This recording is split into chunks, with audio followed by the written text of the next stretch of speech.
Hey guys, it's Jessica. And this is Kendra, and you're listening to Lucid Lab. We have a guest with us today. Hi, I'm Jessica's daughter, and they let me say hello. Yes, she's joining us in the studio today. Hello. And we're showing her how all this works, because one day maybe you'll do a podcast. Yay. How has your week been? You've been on spring break. Yes. Have you done anything fun? I went to the circus, and I love my mother. Well, that's good. I don't know what to say. I know, it's a little awkward. Yeah. Me and your mom are used to doing this all day long. Well, thanks for saying hi. Okay. We're going to get into our episode, so now we got to kick you out. Okay. Goodbye. Bye. So now we know what you've been busy with all week. Yeah. Spring break. It's been a bit of chaos, honestly. Yeah.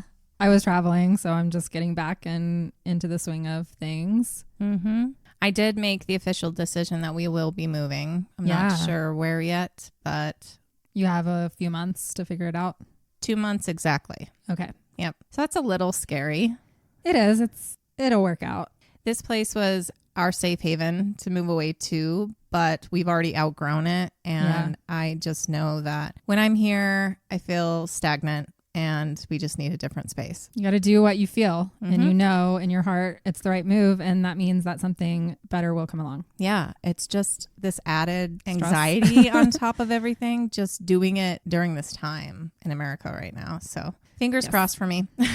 For sure. But I did want to update everyone. If you listened to our residential schools episode in our MMIW discussion, I do have some updates on the women. So Buffalo Woman, she was named that by the indigenous people because we didn't know her identity. They have now since identified her. Her name is Ashley Shingus. Okay. She was 30 years old. They know which landfill she's in, so now they are preparing to search that. So they have not found her yet, and I don't know how they came upon the information, but we do have an identity. That's good for her family, albeit sad. Yes. At least they know. And the other remains that were found in the landfill where they identified Morgan Harris, it was identified as Mercedes Myron. Okay. So they both get to go home. Closure is always good for healing and moving on and being able to give them a proper resting place. Absolutely. And for Emily Pike, her funeral was recent and it was beautiful. I saw videos of it on social media, but it's still a frustration point because absolutely no news covered it. It was this grand, beautiful procession with the indigenous people from her tribe on horseback and taking her to her final resting spot, even though we don't have all of her yet.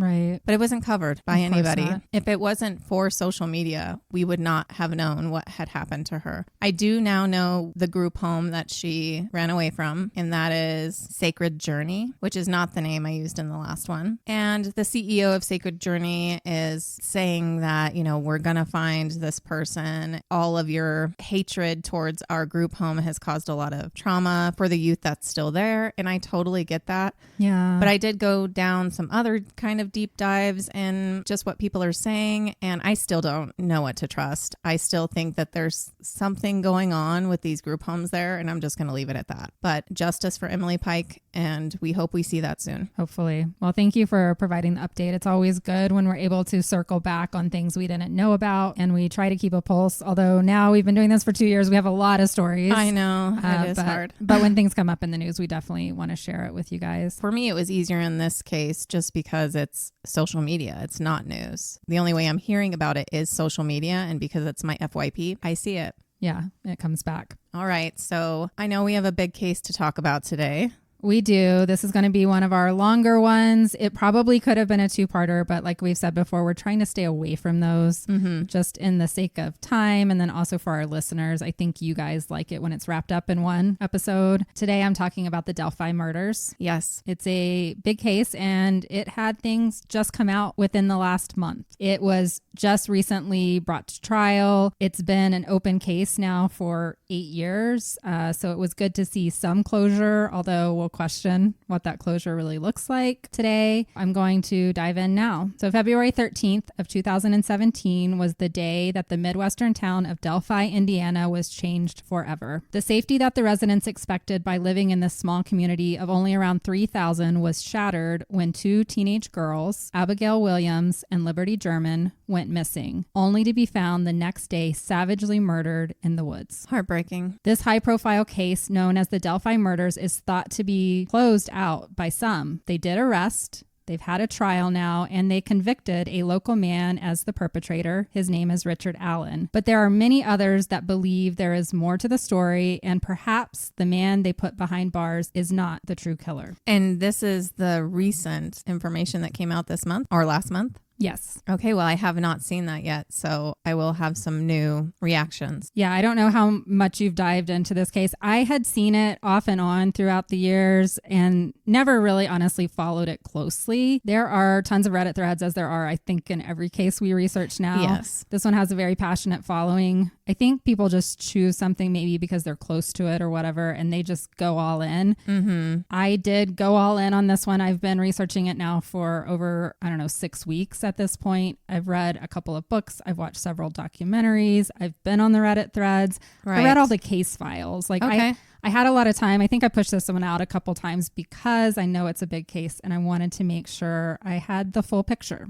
And why I never covered it yet, because I could not find that chunk of time. But it was a documentary that I had watched that made me want to cover the case. And honestly, I have been traveling a lot, and plane time is a great time to research, because that's when I was able to read the books that were on there, because same, like when I'm in my everyday life, it's really hard. So I have pulled together everything that I can around this compelling case, and I want to bring it to you guys and hear what you think, Jessica. I say this, I think, on every episode. I'm still kind of undecided. There's a lot of evidence on both ways that says Richard Allen's definitely the guy, and then there's a lot of questions out there too. Okay. So what really happened to these poor young girls that were just trying to enjoy their day off from school? First, let's start with the backstory of who these two sweet teenage girls were within the community. Liberty Rose Lynn German was born on December 22nd, 2002 in Lafayette, Indiana, to Derek German and Carrie Timmons. They called her Libby from a young age, and she had 5 sisters. Oh, nice. Yeah. That's awesome. 6 girls. 6 girls. It was a busy house. Oh, I can't imagine that many sisters losing another sister. I know. It's heartbreaking when you watch the documentaries and you see all these girls talking about their sister. It's just... it hits you. This was a case that definitely brought tears to my eyes and a lump in my throat just listening to and relating, because Right. I had kids, around the same age. So all the girls were very close with their grandparents, Mike and Becky Patty. I don't have all the details except for some interviews and documentaries, but for some reason, Libby and her older sister Kelsey would go to live with their grandparents at one point in Delphi. Derek and Carrie did not stay together. I'm not even sure if they were ever married. It sounds like they both may have struggled with addiction at some point. Okay. Her mom talks about that in one of the documentaries. So at the time of the crime, Libby was living with her grandparents in Delphi, but she did communicate often with her mom. Her mom talks about them being on the phone every single day. Her mom was living in Kentucky and just trying to get her life together. And her dad was living in Delphi as well, but I'm not real clear as to why he didn't have custody of the girls. So where were the other 4? They were with their mom in Kentucky. Oh, okay. It's one of those things, I'm not sure why the older 2 girls were with their grandparents. It might have been a choice. I know that in some states, once you reach the age of 13, you can decide. We don't know. Family life is complex for all of us, but it does sound like all the girls knew they were loved by both of their parents. Mm-hmm. They had a relationship with both of their parents. There was no sign of abuse. They had a happy childhood, and they were well taken care of by their grandparents, who became their direct guardians. Okay. As a child, Libby loved baking, painting, and other crafts, and was described as an incredibly bright young girl. She earned good grades and was constantly battling to be the best student in each of her classes. Aw. She also had a love of the outdoors and athletics. She was active in volleyball, softball, soccer, and swimming. Libby was attending Delphi Community Middle School and was in the 8th grade. Becky wants everyone to remember her granddaughter's spirit of kindness more than anything. She said both Libby and Abby were sweet girls to everyone, which isn't always the case in junior high. Yeah, that's true. A lot of circles. Yes. Libby had just recently celebrated her 14th birthday ahead of her best friend, Abby, whom she had become very close with after playing on the same 7th grade volleyball team. In the roughly year and a half since, the two had become inseparable. A mutual friend of both Libby and Abby, Erica Gibson, recalled Libby as being a band geek who was very outgoing and incredibly smart. She says that Libby was huge on science and had been inspired to become a science teacher while attending Delphi Community Middle School. She had even started taking classes in Lafayette at Purdue University. Libby was also a supportive and loving friend who was always there to provide words of wisdom or a shoulder to cry on for anyone that needed her. She sounds amazing. And her best friend, Abigail Joyce Williams, was born in Michigan on June 23, 2003, to Anna Williams. Her father is not really known, and he never played an active role in her life. She was an only child to her mother, and everyone called her by the nickname Abby. She was also very close with her grandparents. She had Eric and Diane Erkson, who she called Papa and Mima. And then she had another grandfather, Cliff, who lived in Michigan. Abby was his only grandchild, and every summer around the 4th of July, Abby would spend 2 weeks there with him. They would spend time going to the movies, horseback riding, and practicing softball. They were very close, and Cliff said he still watches some of the TV shows they enjoyed together during the summers, and he says when he watches those, he can feel her presence there with him. Oh, that's just tragic. I Can't feel even so bad for imagine him. this poor family. Abby was very artsy. She loved photography, painting, and according to her mom, more crafts than she knew what to do with. She made bracelets, origami, bead jewelry, and canvas paintings. She also played the saxophone in the school band. She enjoyed the outdoors and sharing time in nature with her friends. She was known to be very kind, and she just had this gentle, sweet smile about her. She also loved animals and was often trying to convince her mom to bring home stray cats. Anna, her mom, was allergic, but she did cave in one time, and they ended up with her sweet boy, a long, fluffy black cat named Bongo. There's medicine for people who are allergic to cats. Hopefully she took it. Yeah. She loved her daughter enough to overcome it. Yeah. A family friend, Hagen Jacobs, recalled Abby as having just the best personality. She had to warm up to you at first, but once she did, she was so kind and giving. Abby was also attending Delphi Community Middle School in the 8th grade alongside her friend Libby. Erica, the student I mentioned earlier and fellow friend, said that Abby was quiet in front of people, but she was not quiet at all in front of her group of friends. I was kind of like that. I am like that. In addition to being in the school band, Abby also played on the volleyball team, which I said is where she met Libby. She was approaching her 14th birthday, and Abby was looking forward to high school and all of the adventures that came with it, which she was planning to face alongside her bestie, Libby. These girls were, like I said, inseparable, and they were always giggling and laughing together like sisters. They were a great contrast to each other. Abby was the quieter, more reserved one. Libby was the outgoing one. And they just really were like yin and yang. 2 peas in a pod. What we all hope for in junior high. Yeah, as long as you have a bestie, the rest of that shit does not matter. You can get through anything. Exactly. I guess in all of life. Exactly.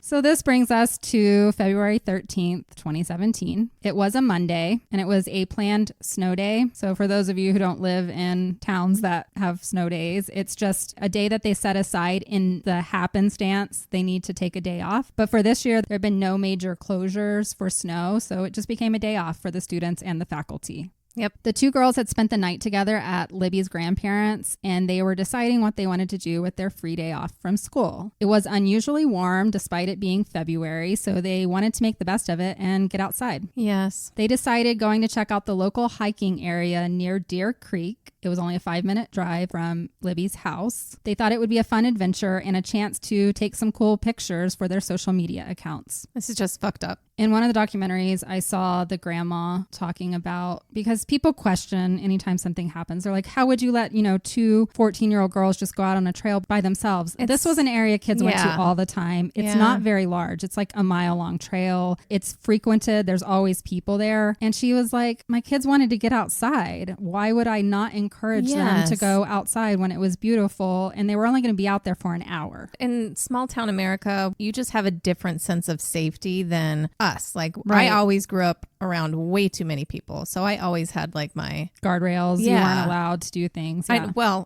Which is funny. I still was as a child. And I know that this is many years later, but I don't know if I lived in that area, I would have questioned it at their age. And I'm thinking when my child was around 14, I was probably giving them more space to go out and hang with their friends. And like they would go to the park, which was maybe half a mile from our house. They would walk there and hang out and come back back. So I kind of think of it as the same way. Right. This is a small area where nothing ever happened. Exactly. Until something does. Until it does. And then we can judge them. That's what people do. Then you start judging them. And we'll find out as I go into this case. There were several other teenagers out in this area on that day. Okay. So the trail itself runs along an abandoned railroad track. And eventually it starts off on something called the Freedom Bridge is where the trailhead is. And this path leads to an old railroad bridge, which is overlooking Deer Creek. This bridge is called the Monon High Bridge. It's roughly 60 feet tall. It's the second highest bridge in all of Indiana. And it's also incredibly old. It was built in the 1890s. So to make it across is kind of like a fun, thrilling experience. Absolutely. That'd be awesome to go hang out at. And you have to like really watch your step and bounce over it, because I've seen this on the documentaries and the pictures. Yeah. Like you can fall through it. Yeah. So- And I was watching one of them in the video walking the railroad ties to try and get back to her friend as quickly as possible. It's a great place to take pictures. They're Of into course. photography. They're Yeah. on Snapchat. It makes sense. And lots of teenagers in the area went to the Monon High Bridge. We've seen all the TV shows. You have a group of friends, you're teenagers, you have the places that you hang out at. Like, we can't pretend that that's actually not a normal thing to do. Right. It sucks because my daughter, I don't want her to go anywhere ever. But how are they supposed to be adults in the world once they hit Exactly. 18 if we never let go of their hand? It's It's a fine line. Yeah. You can't keep them in a bubble, and you want them to have experiences, because some of my greatest memories are out doing stupid shit with my friends When I'm not with my parents. when I probably shouldn't have been. Exactly. That's what helped us grow and realize mistakes and then take the next step and know Yes. what not to do, and goes on and on. Yeah, I don't judge anyone for letting these two girls go out. I think it was a completely normal thing to do, and they were together. Yes. That's the other thing. Like, I wouldn't have let my kid go out by themselves. Yeah. Mom, I'm going to go walk around for 3 hours at 14. No. Yeah, but two kids together on a Right. trail that, on a day off like this, there's going to be lots of kids. Why not? So at around 1:30 p.m. that afternoon, Abby and Libby were dropped off at the trailhead by Kelsey, Libby's older sister. Roughly half an hour after being dropped off at the trailhead at 2:07 p.m., the two girls posted a couple of pictures to Snapchat. One picture was a black and white photo of just the bridge itself, very artsy. And then the other picture, which is widely circulated in this case, is Abby alone crossing the bridge. Just a really cute picture. And they posted it right away because they had service out there. This would be the last known location of the girls. About an hour after these photos were posted to Snapchat, it was around 3:15 p.m., Libby's father, Derek, arrived at their predetermined pickup location, which was the beginning of the trailhead, the same place where they had been dropped off. But the parking lot was empty. Derek called Libby's cell phone, but it just rang and rang before going to voicemail. He waited a couple minutes and then decided he would just start hiking down the trail. The girls were probably just running late. Yeah, I would go in there too. As he was walking in, he ran into an older man in his 70s who was walking back from the bridge, and Derek asked if he had seen two teenage girls, and the man said, "No, I haven't seen anyone." Derek continued onwards and began calling out their names and was returned only with silence. Oh my God. I can, like, my stomach, I can feel this, like how scary that would be. As he continued walking down the trail and got to the Monon High Bridge, panic began to set in. They were nowhere to be found. He then called Becky, his mom, Libby's grandma, and said he couldn't find the girls, and she got together a few family members and they all arrived to come and scour the trails trying to find the girls. They also called friends' houses to see if maybe the girls ran into a friend on the trail and decided to go somewhere else. Yeah. But there was nothing. By 5:30 p.m., they made the decision that it was time to call the police and report the girls as missing. The Carroll County Sheriff's Department responded right away and sent out officials of their own to begin searching the area, and they organized a larger search team. And I'm glad that they're doing that, but it does make me sad because it immediately makes me think of Emily Pike. And that I know. nothing was done for a month until someone came upon her body. This is what we want. We want them to respond Yes. right away. And in Yes. other cases, they're just writing these kids off. I think because this is a small town and they know the family, that's probably why they got quick answers. It's also a police department that probably doesn't have a lot going on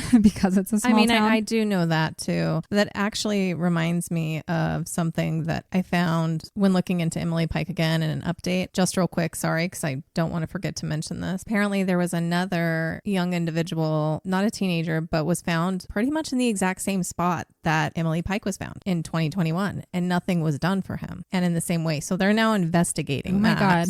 Now people are starting to come out saying justice for Leo Harry White. Like I said when we were doing that episode, who knows what cases might be solved, and hopefully solving her case. I guess my call to action is if you come upon a story or something that has happened in your area or on social media, push it.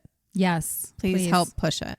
Please. So this was best case scenario for Abby and Libby, and it's still going to end in tragedy. Even when you get everyone organized right away, evil things can happen very quickly. Yes, they can. So the search for Abby and Libby was conducted by the Sheriff's Department alongside members of the Delphi Police Department, the Delphi Fire Department, and the Department of Natural Resources. There was a large amount of people searching on foot, and at the same time, the officials were attempting to ping the girls' cell phones to gain a better understanding of where they might be. But it was believed that their phones were dead or turned off at this point, as their phones had stopped pinging earlier in the day. However, they determined that. I've always wondered how accurate is a ping? I'm not real sure. Because if we knew they were already in the park and it's pinging from the park, how does that help you to an exact location? So I'm just wondering, like, can they get within like a certain amount of yards, or is it miles? Or I've gone hiking with friends and you can drop your pen location, and I've found my friend that way. We had arrived at a hiking trail separately and I just followed it and found her exactly where she was. Okay. So I think it's pretty accurate. And this was 2017. So right. So the search lasted for several hours, expanding out from the girls' last known location, which was the Monon High Bridge. But as darkness fell and the temperatures began to drop to below freezing, the search would be called off shortly before midnight. They just had safety concerns. It was very rugged terrain. When you got off the trails where they were searching, it was very steep, and they just didn't want anyone else getting hurt. Yeah. There were some people, even though the search was called off, that continued to look for the girls with flashlights, but nothing was found. At the time the search was called off, police did not suspect foul play. The Carroll County Sheriff, Lesenby, didn't believe the girls were in immediate danger, so he didn't think that further efforts such as issuing an Amber Alert were necessary. I think this was a bad call, and he admits this now. Yeah. He thought the biggest threat was that they were just lost and they would be outside in the cold. But to me, that's still a threat. And what does an Amber Alert hurt? I don't know. You're why. putting out information to the public. This could have made a difference because we'll get into theories later, but some believe that the girls were not killed on the day that they were abducted. Some believe they were taken somewhere else and brought back. But if an Amber Alert had been put out there and those girls happened to somehow still be alive, maybe it could have made a difference. I don't know. And we can't know. We can't. And like I said, they regret that now. I don't know why you would have made a decision like that when two underage girls are missing. It's just too much paperwork for them that night. They didn't want to do it. Police also made a assumption. They believed that the girls were probably still alive and had just decided to travel to a friend's house without telling their family, and they would be found. But it's midnight now. If they were at somebody else's house, school was happening the next day, they would have been found. Like, how far away would these girls have gone? They know they're kids. These were good kids. Exactly. So this belief seemed to just be based on their thought of, like, that's what teenagers do. Troubled teenagers, yeah. But these were good students, like you said. They need to get that shit out of their head and stop profiling things like that immediately. That's why teenagers die. Yes. They're vulnerable and they can get in with the wrong crowds, like instantaneously. Yes. Like one friend, I just met this guy. Please just come with me. That's how instantaneous they can be put into a bad situation. It doesn't matter if you think that and you're just generalizing them in that way. You still have to go find them because it's a bad situation. Yes. I don't understand. This part of it makes me mad. They made that choice. I'm like, they're literally growing up in front of your eyes. They're not adults yet. No. Their brain is not developed. They're still making very irrational decisions. And like we've discussed so many times, I should have been taken away by police from probably 30 different situations I put myself in. I could have died 1,000 times. At 14, I was doing some stupid shit in the middle of the night. But that's just it. You're easily influenced by friends, older people. It's not like you walking around, I'm going to go do this tonight. No, you're being invited, coaxed, manipulated. Yes. So the search did continue the next morning. On Tuesday, February 14th, crews gathered near the Monon High Bridge around 10 a.m. and their plan was to expand outwards in separate directions and cover a good plot of land during daylight hours. This time they included K9 units, so they had the dogs out, and they had specialized dive teams who began to search in and around the local bodies of water. Maybe they fell off the bridge into the creek. Not together, unless they were goofing around and one grabbed the other one. I guess that could happen. Yeah, but the search would only last a few hours. Jake Johns, a member of the search party, found Libby's tie-dye shirt in the Deer Creek, and they continued to follow from where they found the shirt. There were footprints, and sadly, around 12:45 p.m., Pat Brown with the Delphi Fire Department came upon 2 bodies. Oh. He said they looked like mannequins. He knew immediately that they were not alive. Poor girls. Their bodies were found less than a mile from where they started their daytime hike on February 13th. Yeah.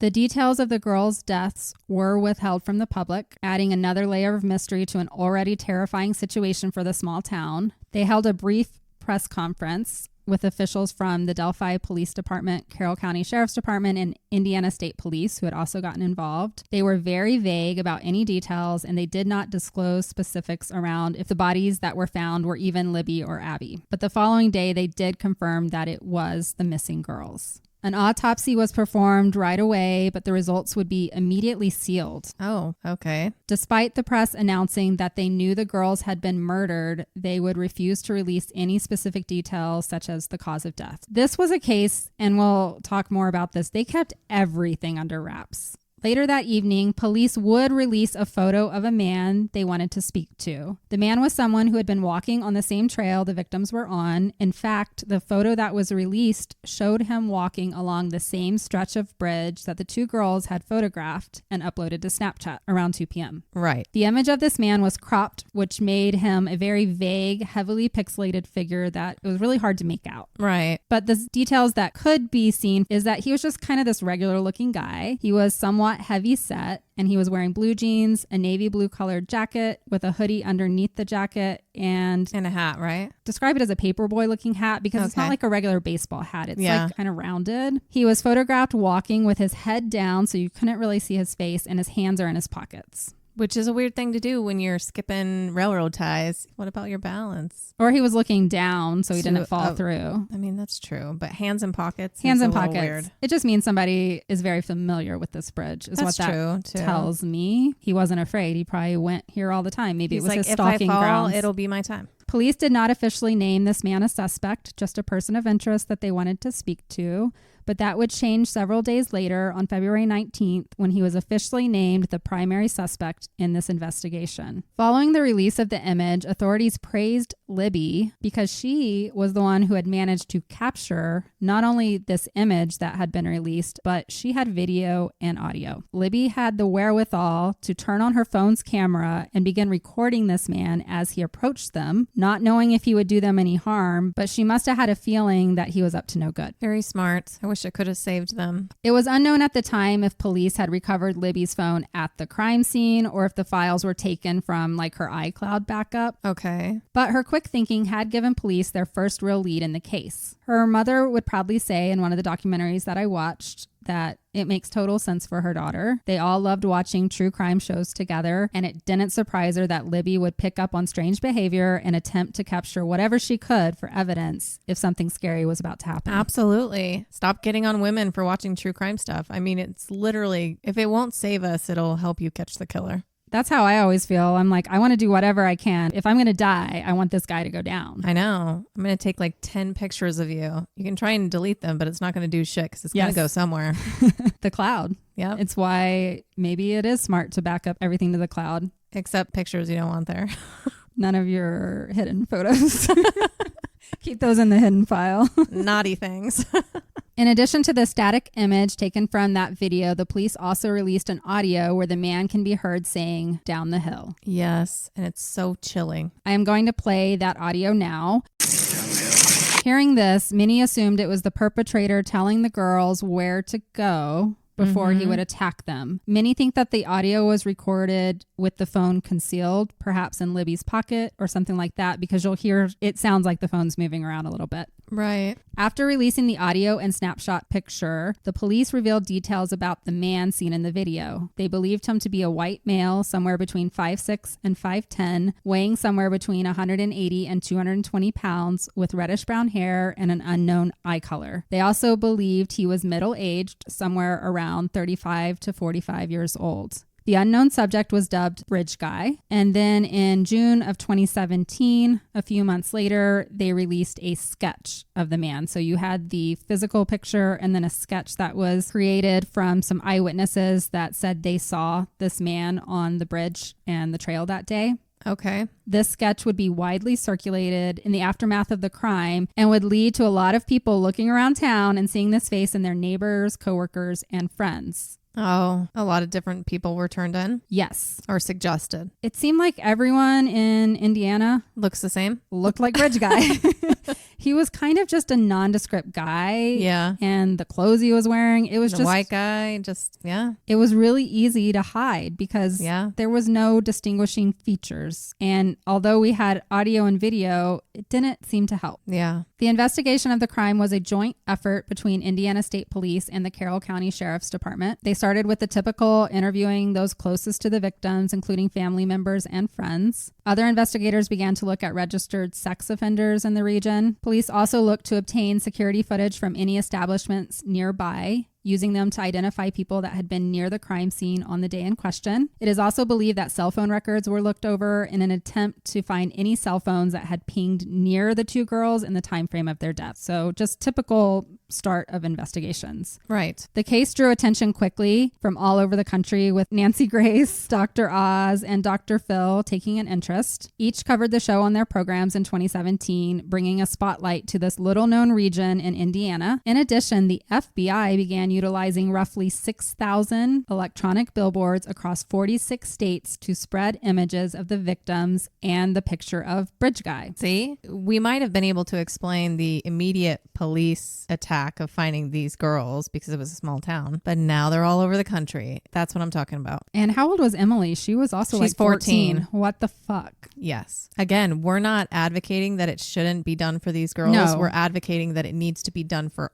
everyone. Over the next several weeks, police would receive literally thousands of tips. It is estimated that by June of 2017, which was only 4 months after the murders, they had received roughly 18,000 tips from the public that they had to sort through. That's a lot. Because of this influx of information, authorities had to recruit the help of the FBI and Homeland Security, who helped set up a specialized communications dish to handle just the overwhelming number of calls that were being received. Many of these tips were then forwarded to FBI call centers who would help with the overflow of information. When I hear this, I now understand why they kept this so under wraps. There's a dark side to this. It's so much information that it's going to take them 10 years to get through anyway. Mm-hmm. And 99% of these leads aren't going to lead them anywhere of value. That's why we end up with cases like the Zodiac and things that can't be solved because it's so big. And this is 2017 when things blow up very quickly and there's social media and people can like get involved from all over the world even and call in tips. So yeah, it's crazy. I have seen stuff like that. They'll get a tip from someone who's in Italy. Yes. And they're like, what the fuck do you have to do with someone in Delphi?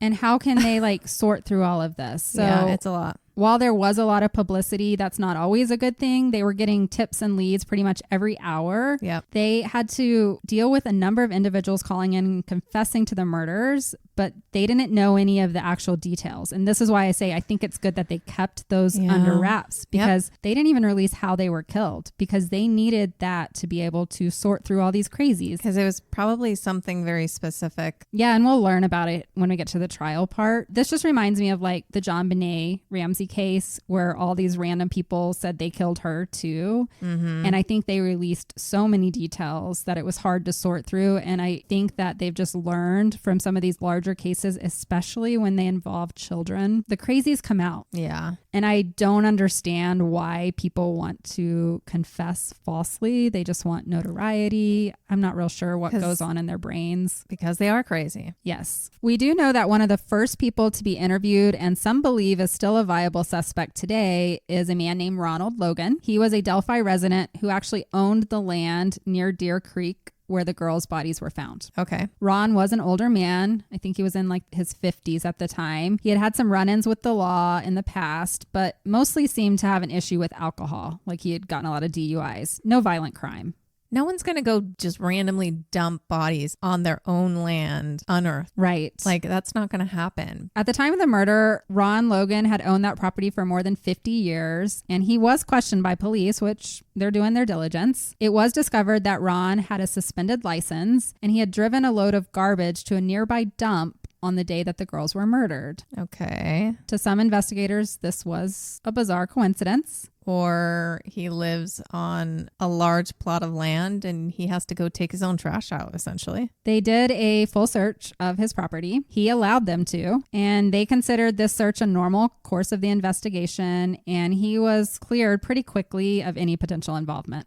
Okay. It seems like the police never really considered him a viable suspect, but if you go in the Reddit threads, there are 1,000 theories around Ron Logan. I don't buy into them. Just because someone doesn't have their shit together doesn't mean they're a bad person.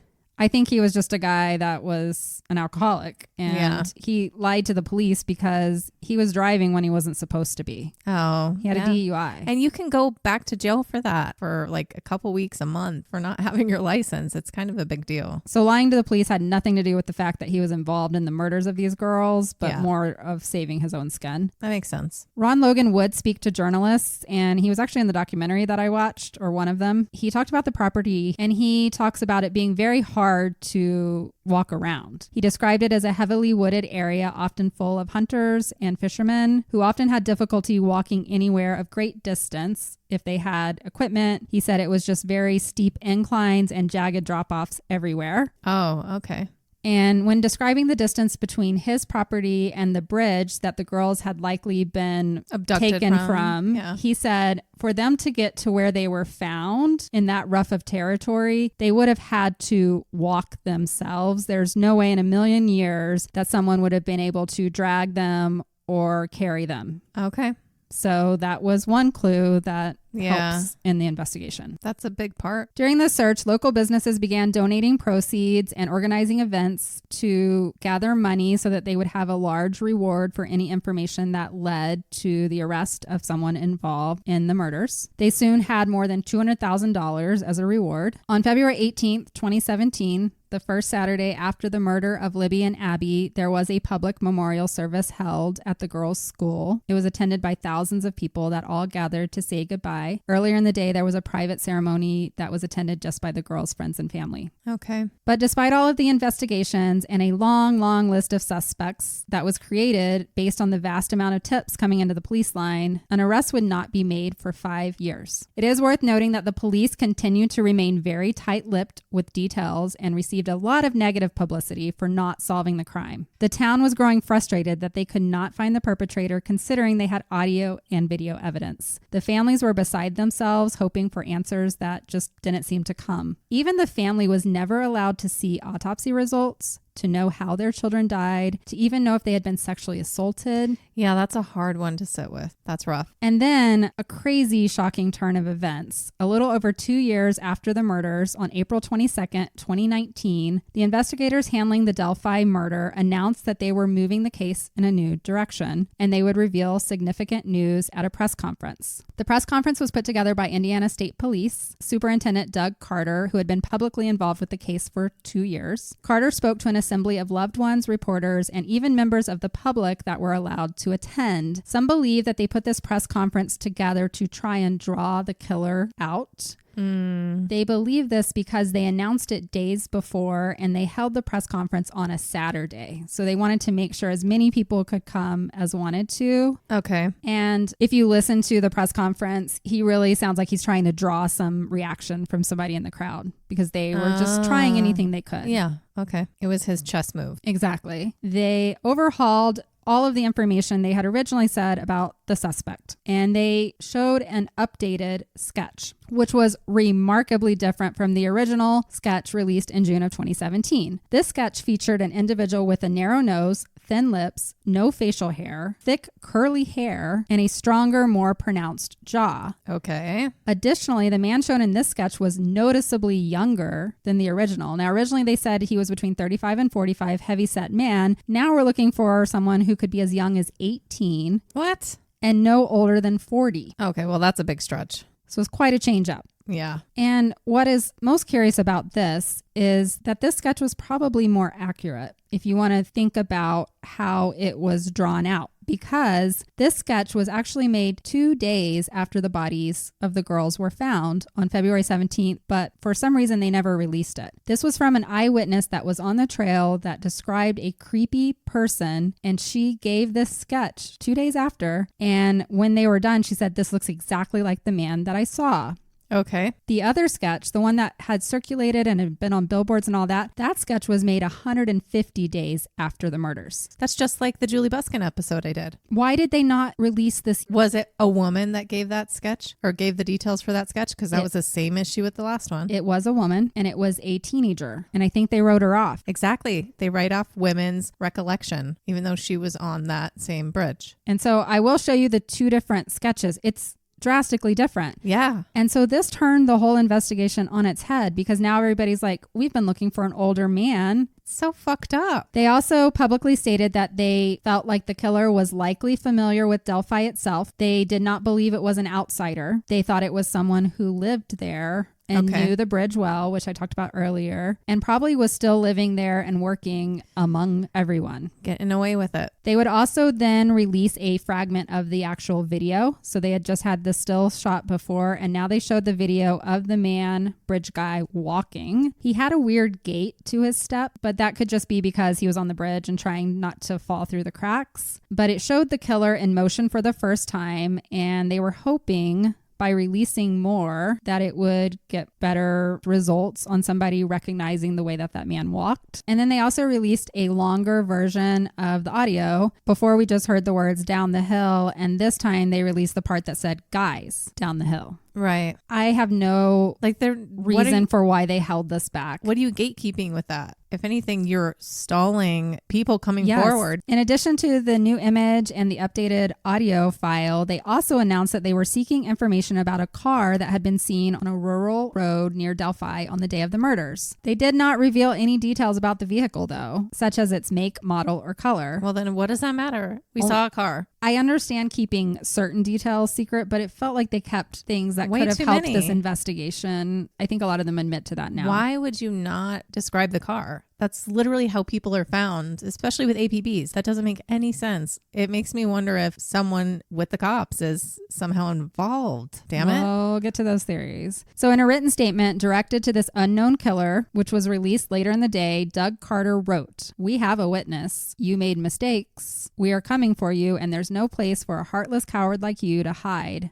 that gets his thrill from killing little girls." So they were really trying to bait this guy. And with this press conference, another slew of suspects would come out. Even some students in the area were called out as possibly linked to the attack now. It seemed quite crazy, and if you look at the sketches side by side, they are clearly 2 different people. Some started theorizing that perhaps there was more than one person. It really confused everyone. The situation, and it probably didn't help the investigation move forward. No. So then the trail goes cold again. As I said, they didn't make an arrest for 5 years. This was 2 years in, so 3 more years, nothing happened. So before I go into all of the suspects that were initially thought to be responsible for these horrific murders, I just have to say something's in the water in Indiana and maybe the Midwest as a whole, because there was a plethora of disgusting, vile men that will eventually be cleared for the murders of Abby and Libby, but they did awful things to others. Just once again, a reminder that evil is always around us, hiding in the shadows or sometimes in plain sight. I could have spent a whole episode going over the suspects that were found during this investigation and the horrible crimes they committed, because there's a lot. You can read about them in the book I will share in our show notes, but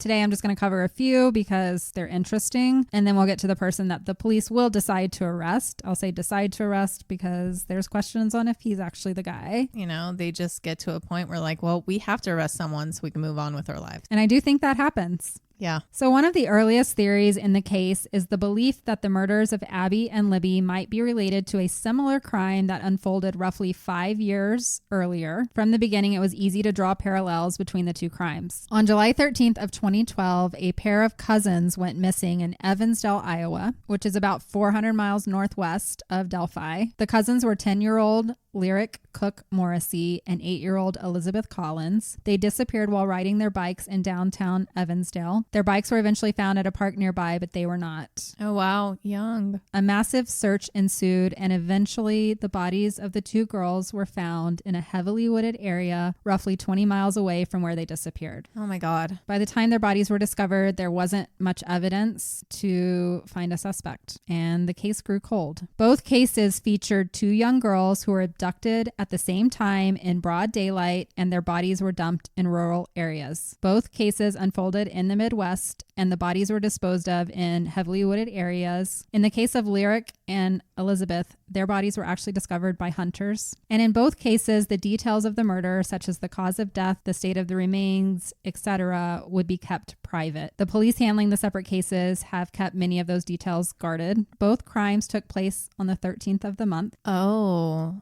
I was going to say 400 miles is quite a jump, but the date? Wow. In both cases, family members were seemingly ruled out as suspects, meaning that a strange individual who was likely unknown to the victims had abducted and killed the girls. That in itself is a detail that is very rare, according to both the FBI and the National Center for Missing and Exploited Children, who state that most abductions happen via family member or family friend. The FBI has also stated that these kinds of crimes, double abductions in the middle of the day, are incredibly rare. In fact, between 1974 and 2012, the FBI had recorded only 15 of these incidents, meaning the likelihood of two similar abduction murders taking place in the same kind of geographic region, just a few years apart, had to be very small. So it makes sense that they would think these could be connected. Okay, yes. What are the odds that two similar killers happen to live less than 500 miles from one another? Well, it's scary. But investigators in charge of these two cases have publicly stated that they've compared notes between the two, and due to details that were not released, they did not think they were connected. And that's what's frustrating, actually, that you say that, because just because maybe their manner of death was different, when you Doesn't only mean have it's- two yes. cases to go off of, that's not good enough. No. And as of today, I tried to look this up. Evansdale murders, they're still considered unsolved. That sucks. We know now that there are serial killers that change their MO all the time. Yes. It's just so sad. These poor little girls, 8 and 10 years old, nobody knows. Next on the suspect list was John Miller. He was a 59-year-old that lived in Fort Wayne, Indiana, which is about 100 miles southwest of Delphi. He was described as an angry and secluded old man by his neighbors. In July of 2018, more than a year after the Delphi murders, John was arrested in a 30-year-old cold case. The case was the 1988 murder of April Tinsley. April was an 8-year-old girl who had gone missing while out playing with her friends. Days later, her body was discovered. She had been strangled and sexually assaulted. The case had been cold for many years, but with advancements in DNA, technology allowed investigators to narrow down the suspect pool, and this led them to 59-year-old John Miller, who still lived in the region all these years later. Following his arrest, John confessed to the crime and did plead guilty. He was sentenced to 80 years in prison, where he will hopefully rot until he dies. He became a popular suspect after he was arrested in 2018. Followers of the Delphi case believed he could have been connected. He had the motivation and he had committed a similar crime. And something else that he had done that really I thought was pretty gross, I just wanted to put in there, is that he had written letters to the police and April Tinsley's family in crayon, taunting them and saying, if you don't catch me, I will kill again. This guy could have been killing other people. We don't know. He could have been responsible for Evansdale. I don't know all of the story He's behind obviously him. a sick individual. But for whatever reason, he was ruled out by the police as a viable suspect as Abby and Libby's killer. But ew, he lived just 100 miles away. I don't even want to think about how many people like this exist near us right now. I know. On January 18th of 2019, a 46-year-old man named Charles Eldridge was arrested in Union City, Indiana, which is about 2 hours southeast of Delphi. He bared a striking resemblance to the original sketch of the older man. He had been arrested after arranging to meet up with a teenage girl who, unbeknownst to him at the time, was actually a police officer posing as a teenage girl. Following his arrest, Charles admitted to engaging in sex acts with a different child under the age of 13 on multiple occasions. Once in custody, his mugshot went viral and people all over the world began to compare it to the image released by the Indiana State Police. The resemblance is uncanny, and it would have made sense that he was there, but once again, based on some of that information that they had not released to the public, they were able to rule him out. And like you said, that image can be so many different people. And it does seem like the one that was released and was put on all the billboards and the older man, he literally looks like if you closed your eyes and tried to think of like what a creepy dude on a bridge would look like.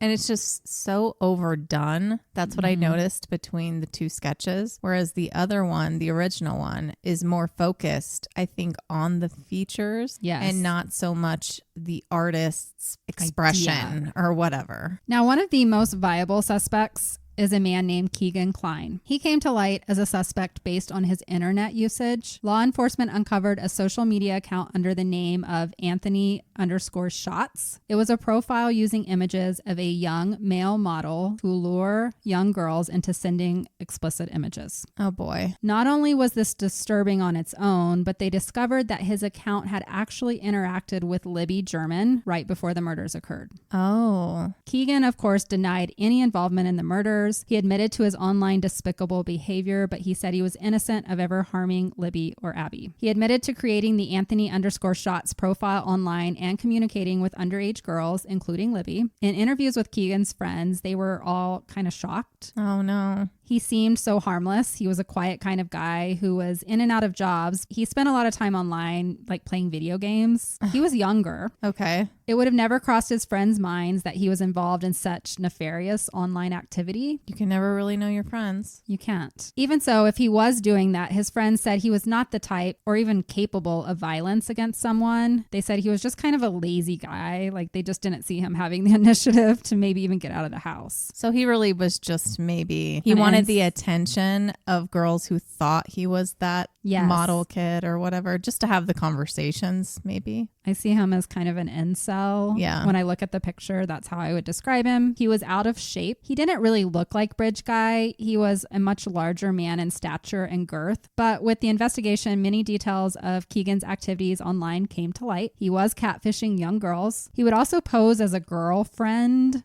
of Anthony, whom he named Emily Ann to like earn the trust of the girls, like just typical catch a predator behavior. Keegan was arrested and charged with multiple counts of child exploitation and possession of child pornography. He pleaded guilty to 25 charges and was sentenced to 43 years in prison. Wow. Okay. So while he was a dirtbag, he wasn't the dirtbag that killed Abby and Libby. Yeah. However, there is quite a bit of speculation around Keegan, considering he was speaking with Libby just days before they went hiking. Some wonder if he lured them onto the trail in some way in hopes of meeting this hot young stud named Anthony. Maybe that is why the girls really chose to go to Monon High Bridge that day. Some Redditors even wonder if maybe Keegan played a darker role, and this is a big theory out there. Because there's so many predators in this area, it kind of reminds me of the True Detective first season where there's just this ring of pedophiles. Yep. And maybe Keegan was part of that and he would draw girls into places for others in the circle to meet. Yep. But he wanted his own part of it and he knew that it was a little bit different for him. He just wanted the pictures. Yeah, he wanted to do the talking. He wanted to pretend he was this hot sexy boy guy and get their attention and get them to swoon over him online. I don't think anybody realizes how deep and connected a lot of this stuff is. And there's a lot about this. I could have taken a side tangent here too, but trying to, respect time. I think this is a pretty viable theory because I know when I was 14, I didn't have like as much, social media, but we had like online chat rooms and we would talk to people. I was talking to grown ass men in New York. Yes. And some people theorize, if you want to go down this rabbit hole, which I will take a few seconds, maybe they were thinking they were meeting up with Anthony because Libby had been talking. And when they got there, Bridge guy shows up because he's really the one that was showing up there. And they were like, hey, we're looking for this guy. And he said, oh, just go down the hill. Oh. That's where he's at. And she's like, well, there's not a path here. Exactly what she says in the video is, but the path ends here. And he's like, guys, down the hill. And they thought they were going to meet someone. Oh, maybe. And they went down the hill and then they were attacked. So to me, this does have some legs to it. It does. And Keegan could have been involved. He's saying he's not. He didn't physically hurt them, but maybe he was a part of it. And so now this brings us to 5.5 years after the murder. There's been a string of possible and likely suspects, and there's probably 10 others that I didn't go into, but none of them fit the crime. Police were keeping that info under wraps so that they could use it against the right suspect. And then seemingly out of nowhere, on October 26, 2022, police announced that they had arrested and planned to charge a man with the murders of Abby and Libby. This man was Richard Allen, a 50-year-old Delphi resident. He was a familiar face in town. He worked at the local CVS pharmacy as a tech. He had been married for a long time to his wife, Kathy, and they had a grown daughter together. They had lived in Delphi for 16 years at the time of his arrest. The town was in absolute shock that this was the guy. They were also unsettled that this man had been hiding in plain sight for the last 5.5 years, interacting with the community and other children around Libby and Abby's age on a daily basis. Yeah, that's very scary if that's true. Richard Allen would have been 44 years old when the girls were killed. He and his family lived less than a 5-minute drive away from where the girls' bodies were found. So how did they connect Richard Allen to the murders? I did read the criminal affidavit that was filed against him in November of 2022, and the main critical piece of evidence linking Richard to the crime scene was an unspent .40 caliber bullet that had been found in between the two bodies. Okay. We'll go more into that in a minute. It was also stated that in the longer version of the video recorded by Libby, you can hear one of the girls mention a gun. Okay. It's very quiet and you can kind of hear them mumbling to each other. You know, when you said you hear audio and it seems like she put her phone in her pocket, what I've always attached that to is the sound of a click of a gun and saying down the hill. Oh, that's what I've always thought that sound was. I mean, and the girls aren't going to do anything. Right. You have a gun pointing at you, telling you to go down the hill. And this is why the police never wanted to release how the girls were murdered or any of those details, because they wanted it to come out somehow by searching, I guess, the gun. Mm-hmm. But they do believe that's how Bridge Guy got them to go where he wanted. He pulled a gun out of his pocket.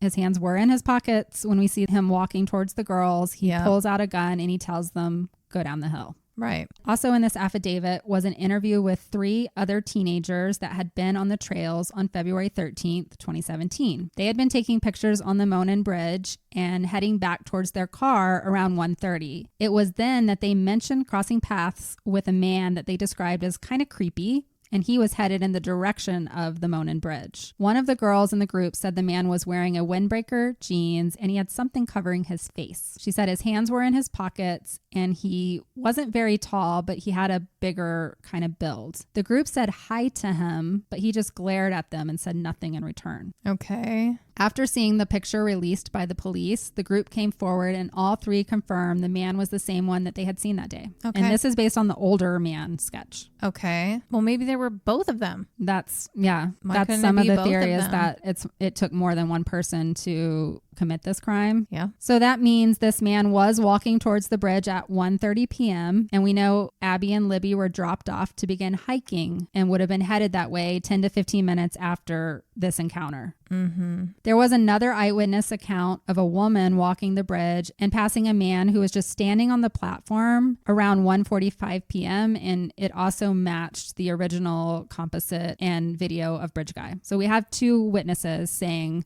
that it matched that older looking sketch. Then they interviewed people who had been on the trail after 2:15 p.m. and none of them recounted seeing a man that fit that description or the teenage girls. So this gives them a time frame. We know that Libby took the one picture of Abby around 2:07 p.m. So it is believed that Richard Allen, if he is in fact Bridge Guy, encountered the girls sometime between 1:49 p.m. and 2:07 p.m. and had taken them off the trail before 2:15 p.m. So he had this small window of nobody else being around, and he took advantage of it. He pulled that gun out and he said, get down the hill and get them out of sight. Right. Now, here's the crazy thing. One day after the girls' bodies were found, Richard Allen stopped by the police station and gave a voluntary interview. Okay. He mentioned parking and then walking down the trailhead, putting his timing between 1:30 and 3:30 p.m. He told police that he had seen a group of 3 teenagers as he walked towards the Monon High Bridge, which matches the story we just talked about. Mm-hmm.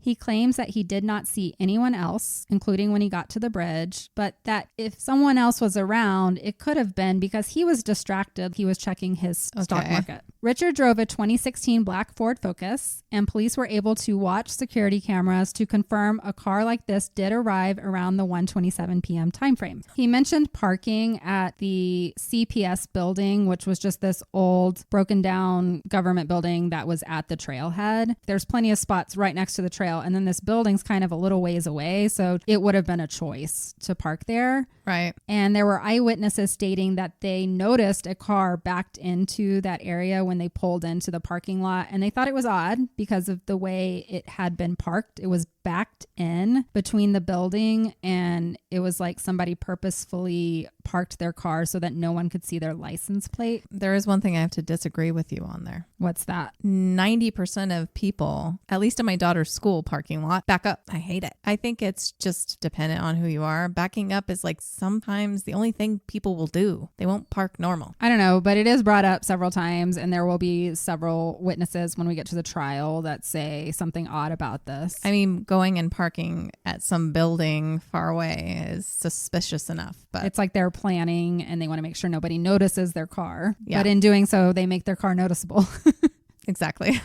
When he was arrested and interviewed in October of 2022, they asked him similar questions. They said, what were you doing on the trails that day? And he said he liked to go on the Monon High Bridge to watch fish. He stuck with his original story of only seeing the group of 3 teenagers on his walk towards the bridge. He stated that he only walked to the first platform of the bridge, which coincides with the other witness that saw a man on the first platform. He said he did not go all the way across. He watched fish for a while, walked back the way he came, sat on a bench for a while, and then just went home. Okay. If this were all true, he should have seen Abby and Libby pass by him, but he says he did not remember seeing the girls, and maybe they did, but he was distracted. He purposely wanted to make sure he did not say he went all the way across the bridge, because that's where Bridge Guy was. Yeah. So I'm going to be the devil's advocate here, but when I go for a walk, I purposefully go park somewhere where no one is because I don't want to be around other people. Yeah. To be clear, he was still parked at the trailhead. He was just Okay. away from all the other cars. Exactly. He's still going down the main trail. And then when I'm walking, unless I feel an energy, I could not tell you who I saw the entire time I'm walking, especially when I'm staring at like where I walk, there's water and a marsh, and I wouldn't be able to tell you at all. So it's really hard when people are like so sucked into specific details like that. Yeah. Oh, you didn't see them, but you saw them. Well, he might have been more aware there. And I'm not standing up and for they the said guy. hi to him too. Yeah, that's different. I mean, when I'm walking, I must pass like at least 20 people. I would never be able to tell you who I saw unless I interacted with them. I do specifically go to my trail to watch the sunset,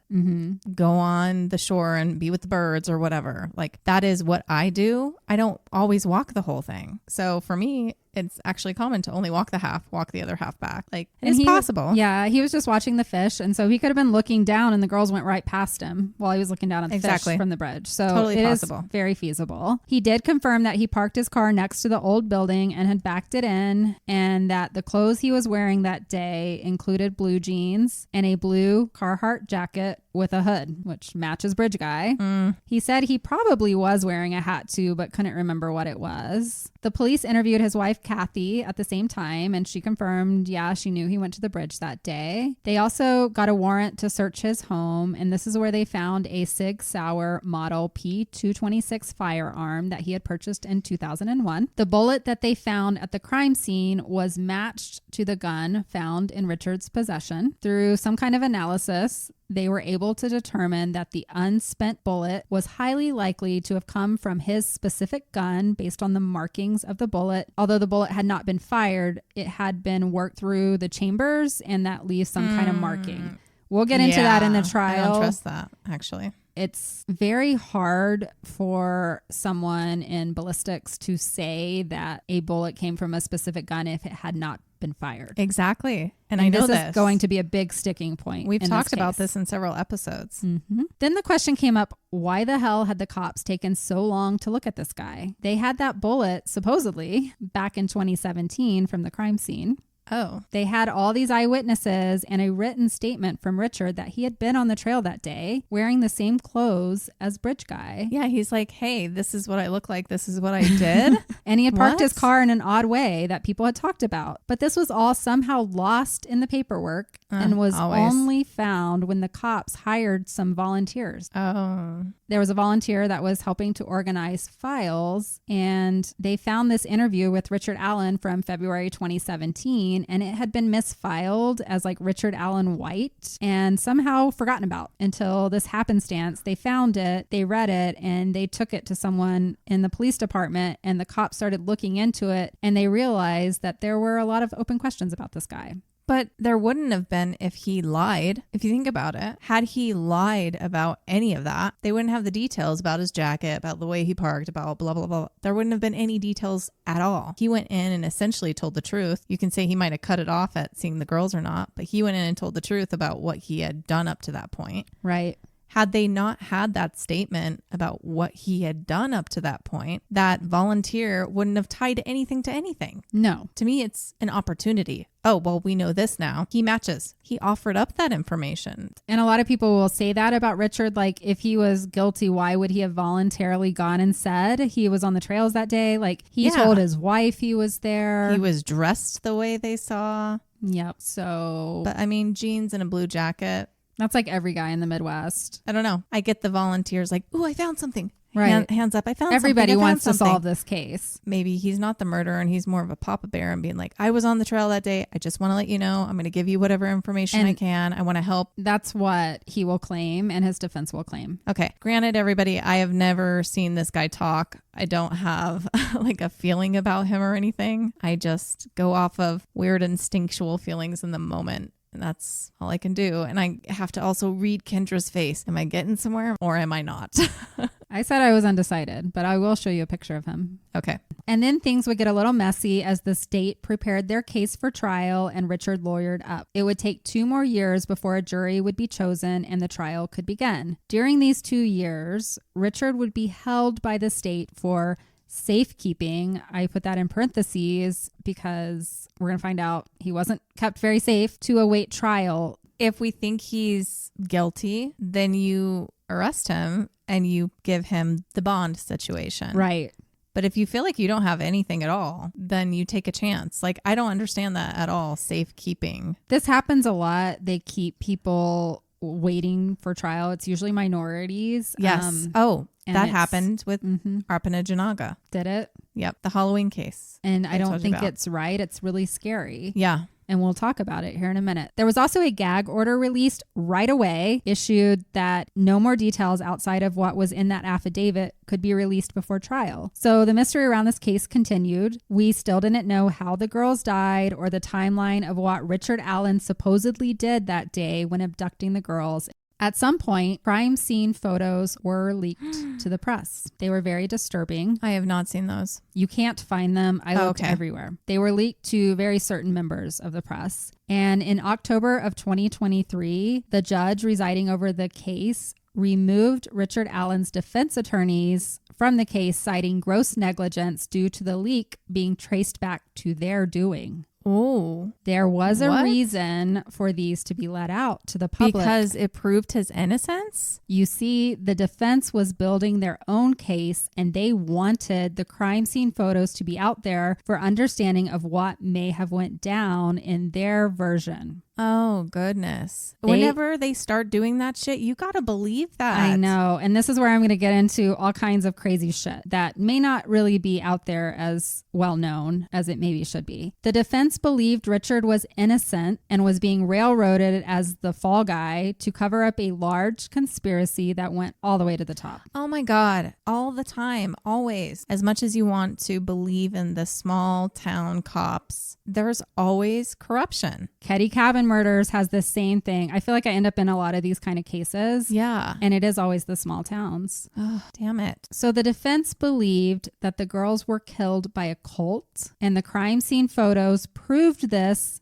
because the way the girls' bodies were arranged was in a ritualistic fashion. We will deep dive into this in just a minute. Okay, I'm over here flailing my arms at Kendra. I don't know anything about that. But the moment you said they wouldn't release it, I had just this image flash into my brain that there was something ritualistic about their murder, and that's why. Because gun to the head, yeah, you can hold that hostage for a little bit. Yeah. But unless there was like markings on their body, things hanging from the trees, they're tied in certain ways. I knew it was something like that. That was the image in my mind. This is what drew me into this case, was this ritualistic part that I'm going to get into in a minute. And I did not know any of this because the documentary that I watched prior that made me interested in this case had none of this. It's season 1 True Detective. That's all I'm going to say. If you haven't watched it, watch it.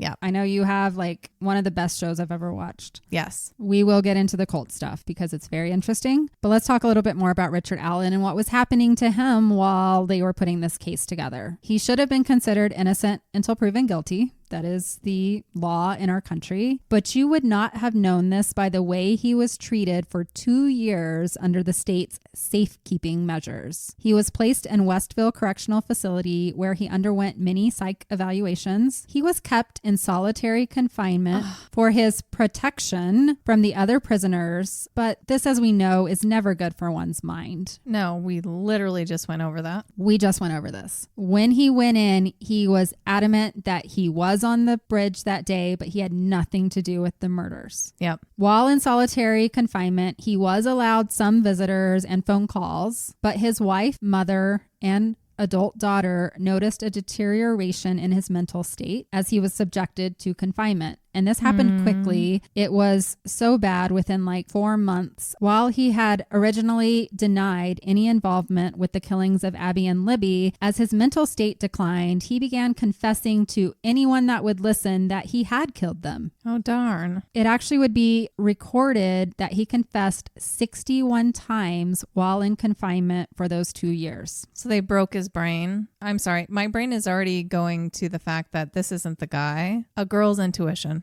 I'm sorry. Yeah. But I guess what I am thinking, of course you want to do that to someone, keep them in solitary confinement, especially if you're trying to pin it on them because it will break them. Yes. And they can't talk to anyone.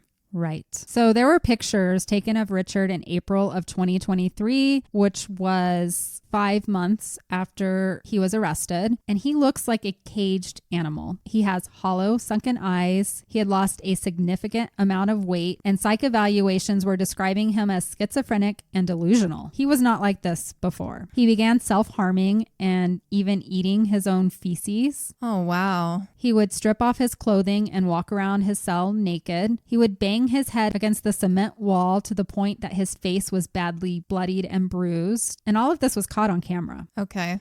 We know what solitary confinement does to, I mean, they've even done it on like studies in rats, and we know in humans as well. And this was off mic as well, but Kendra showed me his picture, multiple pictures of him actually. And even though he like sometimes would fit the description of what you would say, oh, wow, bad guy, looking at his face, to me, he looks sad. He's not giving me serial killer eyes. He's not, what do they call it? We said it on another episode, shark eyes. Yeah. I'm not seeing that. I'm seeing just a completely defeated person.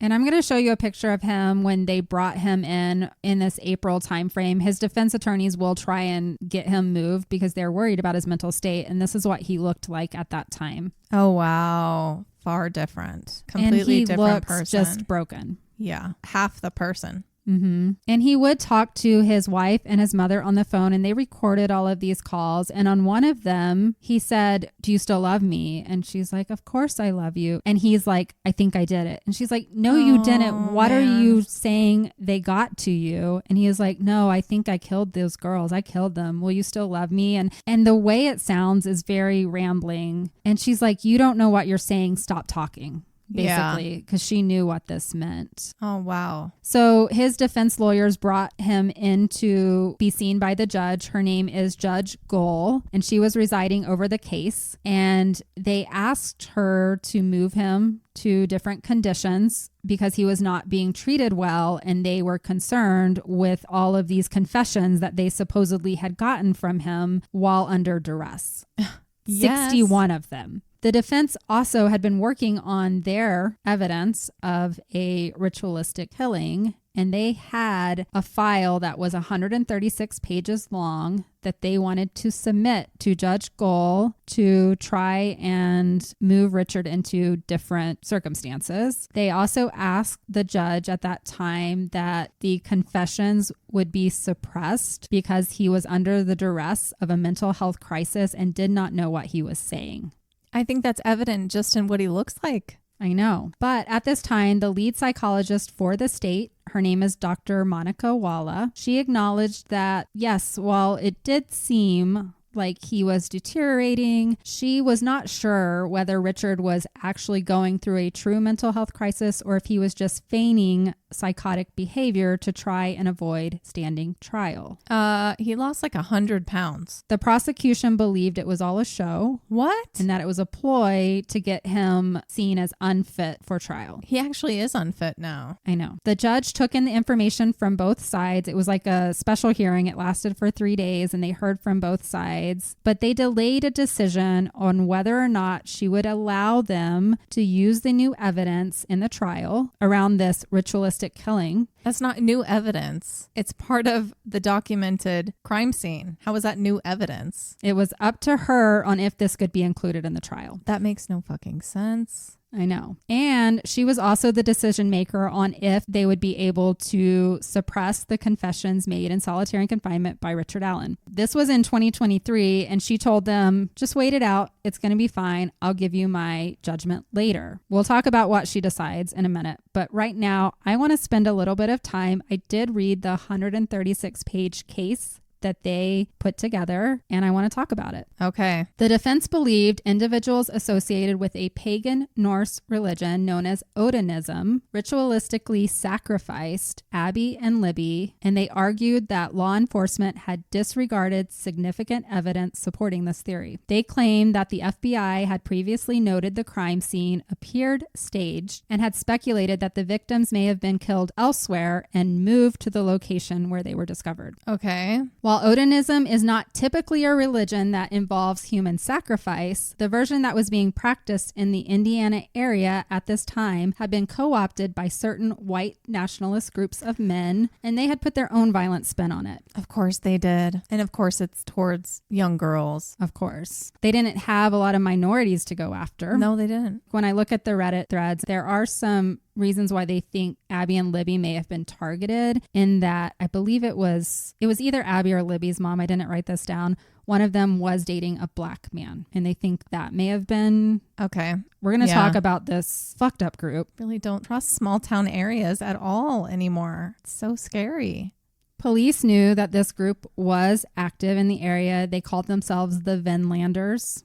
It was a group of white men. We'll talk about more of them. But first, I want to talk about the crime scene, because in this 136 pages, we get a description of the crime scene. Okay. While we can't see pictures, you can kind of picture it, and I'll try and describe it the best that I can. The bodies were positioned in weird ways. So while the girls were found laying in the woods, it is very clear that they are not laying how they died. Okay. They were positioned kind of close to each other, and their arms were placed in different ways along with their legs. Oh, okay. I have only seen a sketch, so I can't describe this super well, but it was not a natural way for a body to be laying. Libby was completely naked. Her throat had been slashed and her body was covered in blood. And branches and sticks were placed on top of her body in a very ritualistic way. Something that people would say looked like a ruin from this Odinism religion. Okay. Abby was found completely clothed, but she wasn't wearing her clothes. She was wearing her underwear and bra, but she was dressed in Libby's clothing. Whoa. Her throat had also been cut, but she was not covered in blood. And like Libby, she was covered with branches and sticks in another runistic fashion. Okay. Near the base of the tree, close to Libby, I knew they were by a tree. the letter F had been scrawled in Libby's blood. Okay. The defense believed this symbol, along with the way the branches had been placed on the girls, were intended to represent specific runes from Odinism. In this defense case, they named 5 individuals that they believed to be involved in this ritualistic killing. Okay. They even have suspects. 5 very solid suspects, I might add. Among the main suspects were Brad Holder and Patrick Westfall, who had been initially interviewed during the early stages of the investigation, but for some reason, their taped recordings had been inadvertently erased. Oh, they're gone. Why? Oh, wow. So Brad Holder, we know, was an active member of the Vinlanders, and he had some really suspicious social media activity, including posts referencing half-dead women and his fascination with runes. Well, okay. He would post some weird shit on Facebook before and after the murders, and he would be reported to authorities by many different people. Like, his name kept coming up in tips that were coming in. But no, go after the guy who came in and gave a voluntary description of what he did for an hour or so in the park. And remember, they did interview Brad Holder at some point, but that has now disappeared. There was an eerie rune symbol on Brad's hand that was very similar to one that was found on Abby's body. And he posted a picture of his temporary tattoo, whatever, on Facebook after the deaths. Now remember, this crime scene is completely sealed. Nobody knows this, and yet he's posting things that are directly connected back to what they found. Just a coincidence. Now, he had an alibi about being at work or something like that, but the defense realized that the police just took him at his word. They never actually followed up to see if he really was at work that day. So we don't even know, and at this point it's maybe too late. I guess they're not looking into it. Because they're all part of this fucking secret brotherhood or something. Very possible. And here's the kicker for me. Brad's son, Logan, was Abby's boyfriend. Hello. What? I don't even know what to say here. So there is a chance he would have been able to draw the girls out there. Yes. Or at least known that they were going out there through his son. He could have had his son involved. Of course. They were meeting the boys. And wow. Even more suspicious to me is that Brad would claim he never met Abby when he was interviewed, but there is proof that he had been hanging around with Abby and his son Logan together. He had met this girl, but he was adamant in his interviews and in talking with others that he didn't even know this girl. That's wild. Days and weeks after the murders, Brad would post images on social media mimicking the very ruins that were found at the crime scene. Once again, this was a crime scene that was unreleased and unknown. And this is all from the 136-page document. Yes. This came from the defense. That I'm case. guessing that they then swatted away. We'll talk about it in a minute. God damn it. This is so fucked up. Brad also posted on Facebook an image of 2 women who appeared dead lying on a forest floor with sticks and branches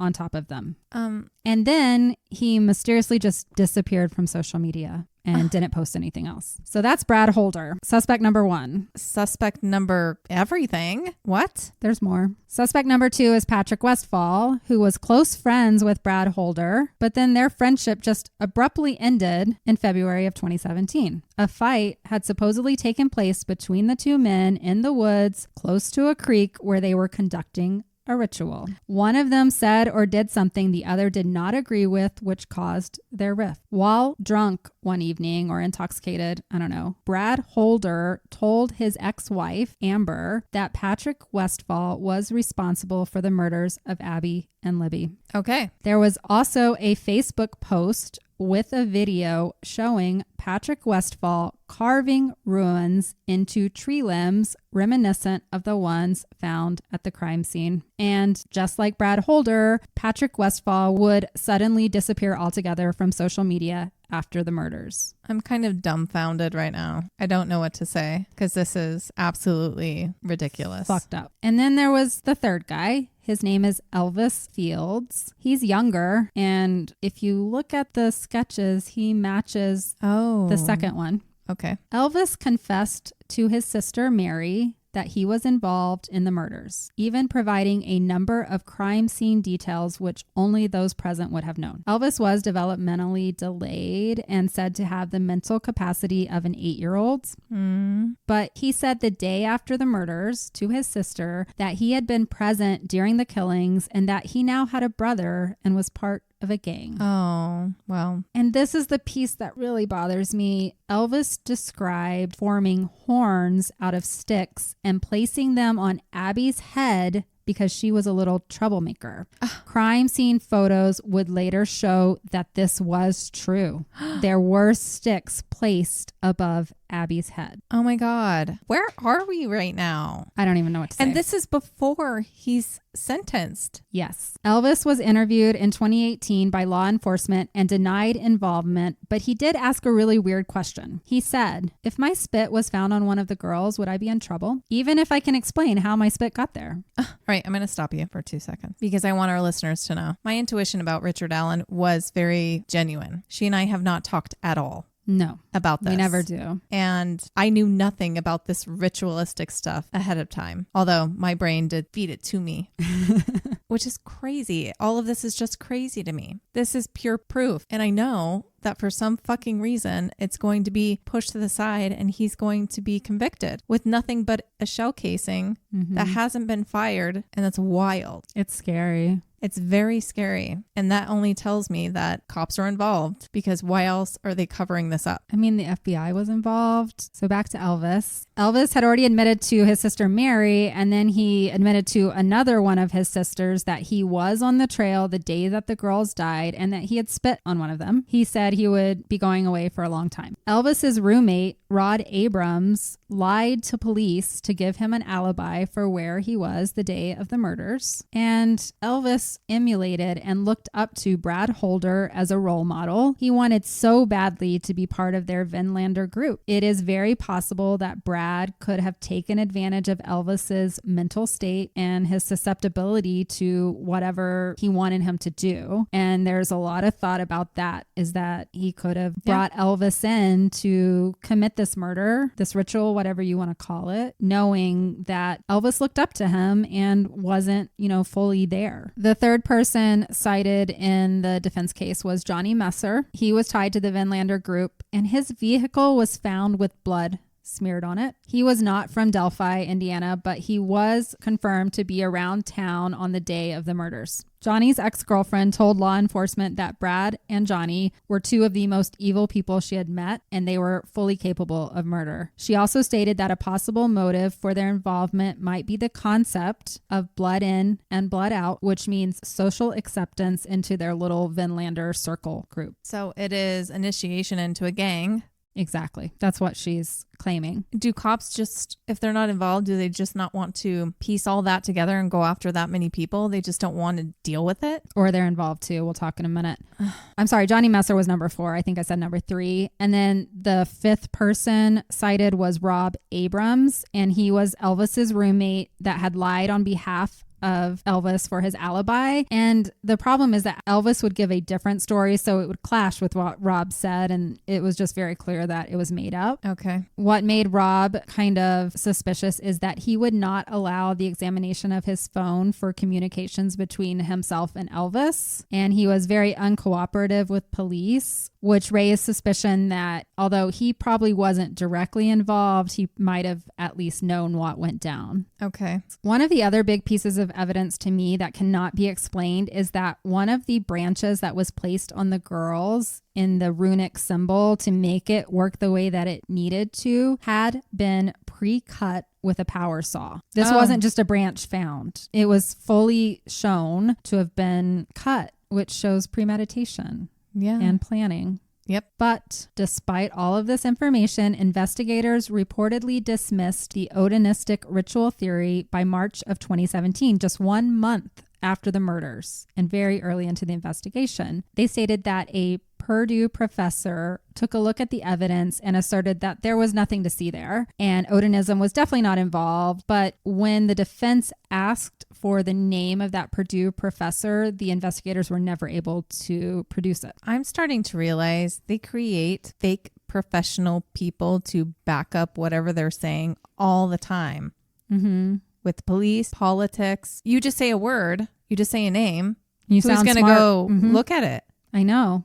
And here's the most frustrating part. In September of 2024, 1 month before the trial was to begin, the defense had been building their case around the Odinistic ritual theory, and Judge Gohl determined that they did not have enough evidence linking the cult to the murders, and therefore they could not mention any of this in the trial. That's literally the only evidence. They were left with nothing. What? They could not bring anything up about any of this to the jurors. That is so wrong. In yet another blow to the defense, Judge Gohl also ruled that the confessions made in solitary confinement would be admissible in court. Can we go TP this fucking judge's house? Who paid her off? Can we go do something? Someone paid her off, or her son's involved in the Vinlanders. Something's going on here. Yeah. So the defense really had an uphill battle at this point to prove that Richard Allen was innocent. So jury selection for the trial began on October 14th of 2024. Yeah. This only happened 6 months ago. Crazy. See, guys, we're trying to do more relevant stuff. We are.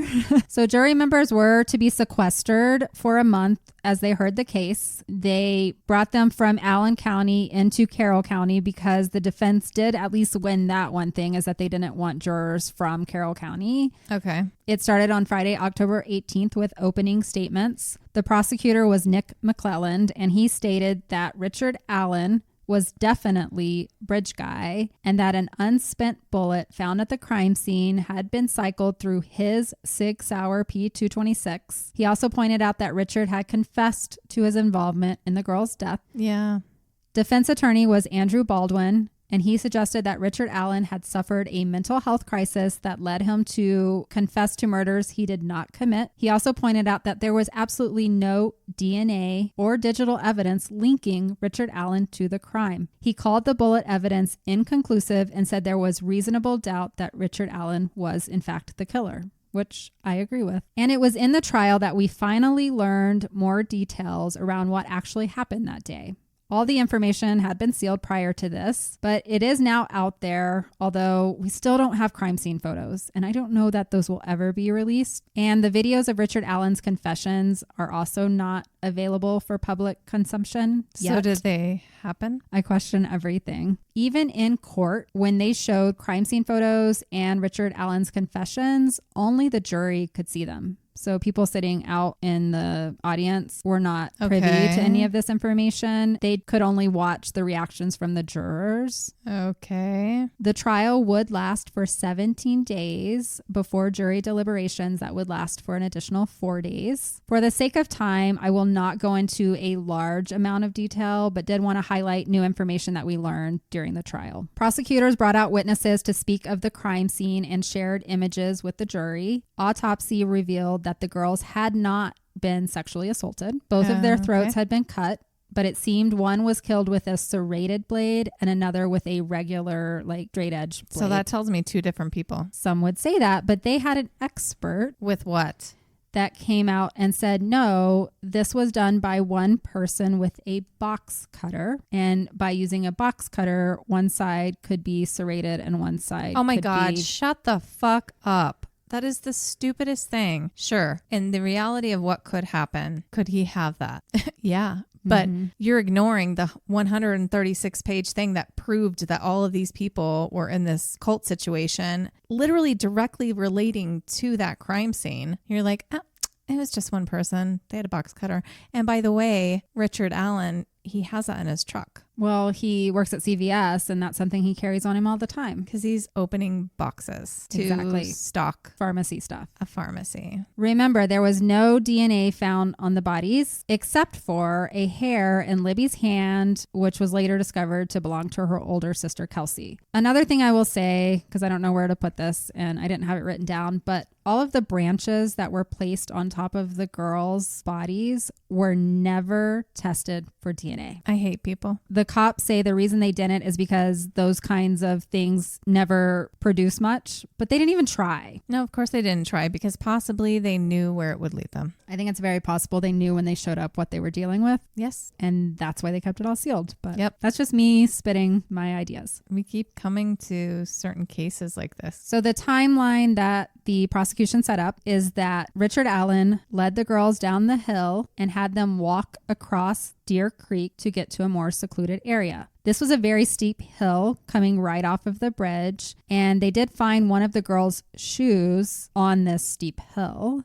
And it's possible she just slipped out of it because going down there, she was probably running or... Yes. And they believe he had them cross the creek on foot. He may have had them undress before going into the water or after. We know that Libby was found naked and Abby was found wearing some of Libby's clothing. Some theorize that the creek would have been really cold around this time of year. It's February. And perhaps Abby grabbed whatever she could find to try and warm herself up while she was laying there later, if you want to believe the way that they say it happened. Like I would see that like maybe Libby was killed first and maybe Abby was naked as well in the beginning, but they weren't doing anything with her yet. And she's like, I'm cold. Exactly. And they threw the Something clothes like at that. her. So Dr. Monica Walla, which was the lady who was the lead psychologist from the Westerville Correctional Facility, she would testify on behalf of the state. And she said that Richard Allen confessed to the crimes in detail to her. She claimed that Allen told her that his intention was to rape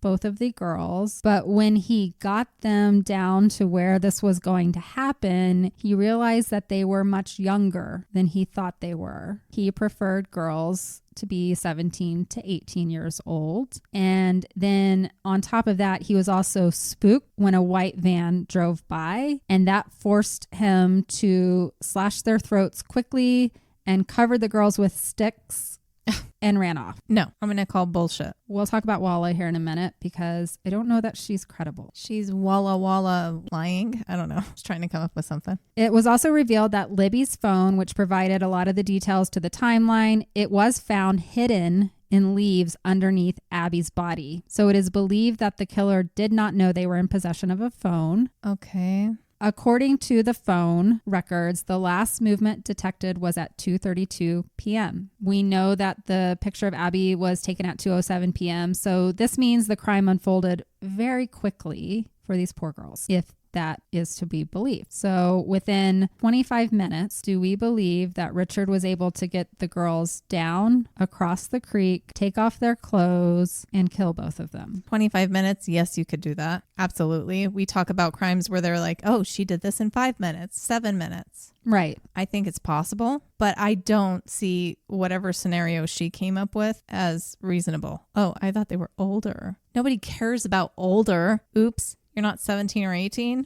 What? Oops, I'm going to slit their throat real quick. She claims he said something like they weren't as developed as he liked, so maybe he wasn't able to get it up. Well, that doesn't make sense because they're younger. So he imagined them being 17 or 18. He thought they were older and expected more development in their bodies. And when they got naked, he wasn't as sexually attracted to them. So therefore he couldn't. And then conveniently a white van came by, of all things. And then he freaked out. What do you mean? They're in a secluded part of the woods where the owner said you can't even get there. Well, interestingly enough, walking. There is a road kind of nearby where he took these girls to. I'm not explaining this well.